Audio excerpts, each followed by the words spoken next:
Hey everyone, Voodoo here. So I hope you're all enjoying Plunderstorm and everything that's going on with that right now. I had a Plunderstorm video I was maybe going to make. Not sure if that's going to happen or ever, but I did want to go over quickly on the Friday here, just some trinket tuning that happened for Season 4 whenever that comes out. So Season 4 is confirmed to be the 8 original Dragonflight dungeons. We also have confirmation that Dawn of the Infinite is going to be part of the season as an M0 dungeon, which means that you can get a double time at 5:15, which will make it a very, very, very good weapon for Havoc, at least in AoE. You'll probably want one in your offhand. But they did come through and do a bunch of trinket tuning for trinkets that are going to be available in Season 4. Those are a bunch of tier set tuning for people's tier sets that aren't currently used but are going to be around next season.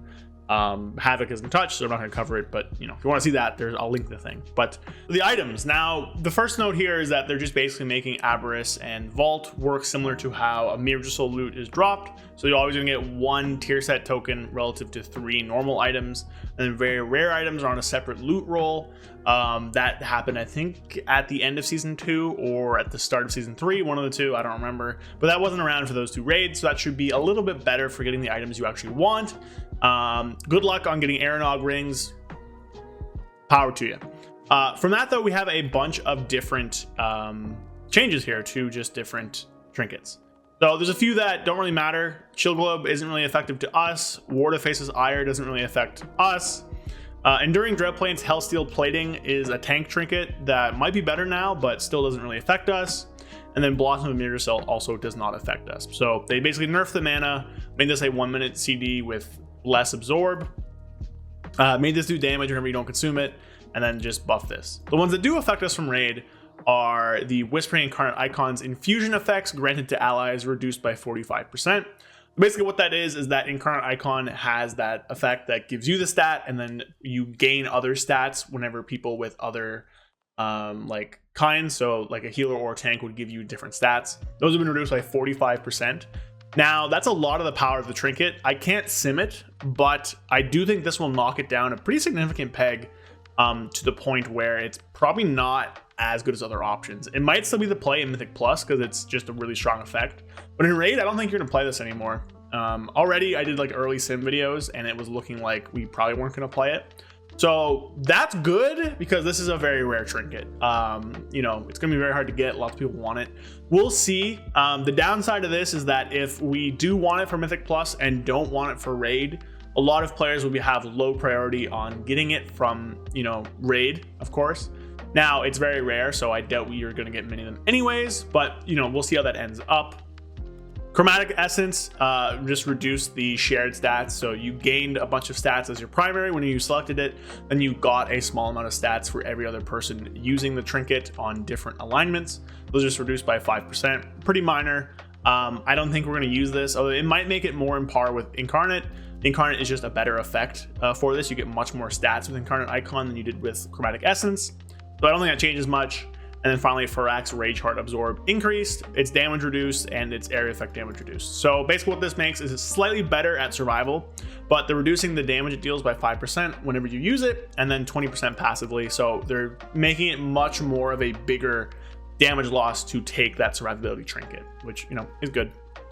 They reworked a bunch of trinkets. We'll go over those in a second. They're all mostly intellect trinkets. There's 2 ones that Havoc can use. Well, I think one that Havoc can use, and then 2 tank ones. They might rework more, we'll have to see. And then they buffed a few of them. So Miraculous Searing Embers has a 100% increased chance to trigger, gives 50% reduced damage and healing, and then it has much more consistent proccing. Singing Stones gives you more shield. Then Magma Scale now scales with haste and has damage reduced by a bit. This might actually be good. It being hasted, Havoc scales very well with hasted trinkets. Again, we have to just see how this works out. I haven't done sims or anything like that. We have to see what trinkets are available. They do state this is not the last tuning.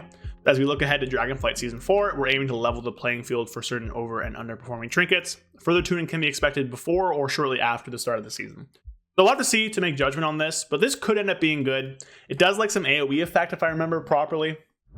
And its scaling with haste does make it a lot better for Havoc. We do very well with haste scaling things because meta gives you so much haste.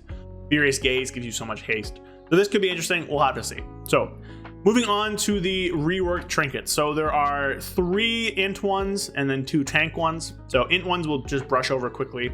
So Umberskull's Fractured Heart, it moves from just like a passive dot into a passive dot that it ramps over time, so it does a lot more damage. Then also, if a random enemy that's not a boss drops to 5% health, it will just auto execute it and then pass the dot to another mob, which can happen up to 3 times. So that's actually pretty interesting. I don't know if it'll be good. I don't play any casters right now, but interesting to have it exist.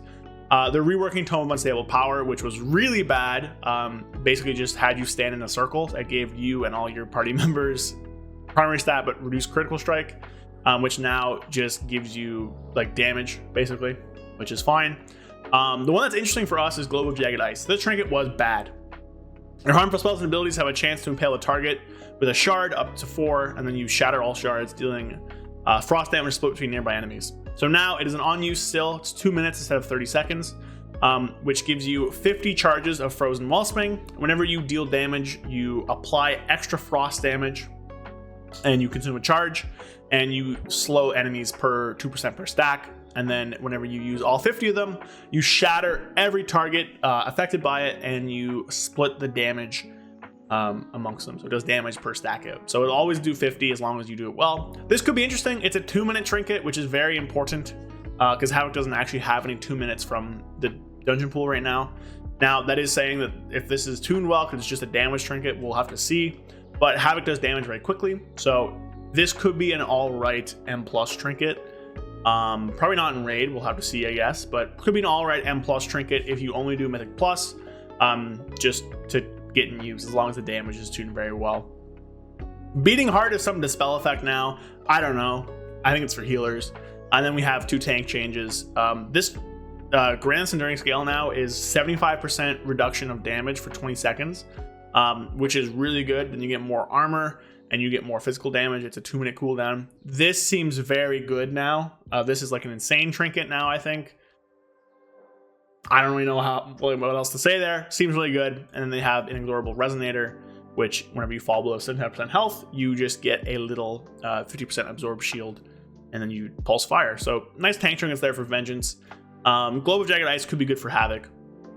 But yeah, not a ton of changes. They also nerfed bosses. They nerfed Raz once, and they nerfed Nelth once, which I guess isn't that big of a deal. But I think it's interesting they're tuning all these things. We'll have to see what tuning changes end up coming through. Not sure if it makes any of these good. I think Incarnate Icon is a bit worse now. Magmamus a lot better because of the haste scaling, which is pretty good for Havoc. And of course, I think Jagged Ice could be interesting for those players who aren't doing raid. We'll have to end up seeing. Could be good. It's definitely interesting now, where it was just really, really bad before. So that's kind of it. Not a ton today. Let me know if any of these trinkets excite you, or if not, or even if you're playing Season 4. I know I will be. I'll put guides out and stuff for it, but I know a lot of people are just taking a break till War Within, which is very fine. So that's it for the video today. Short and sweet. Hope you guys enjoyed. Make sure you like the video, comment, and subscribe. Check me on Twitch, follow me on Twitter, become a channel member if you want to support me, and I will see you guys next time. Hope you guys enjoyed. Peace. A big thank you to all of my channel members. Thank you, Sky Elk, Andrew Keenel, 100,001 Zans, Guillermo Lamas, Brad Wisniak, It's Bulk, and Magic Man 133. Thank you all so much for supporting the channel. If you want to support the channel and get a few perks along the way, check the link in the description to become a channel member, or go follow me on Twitch and sub there. Again, thank you all so much. Hope you enjoyed the video. I'll see you guys next time.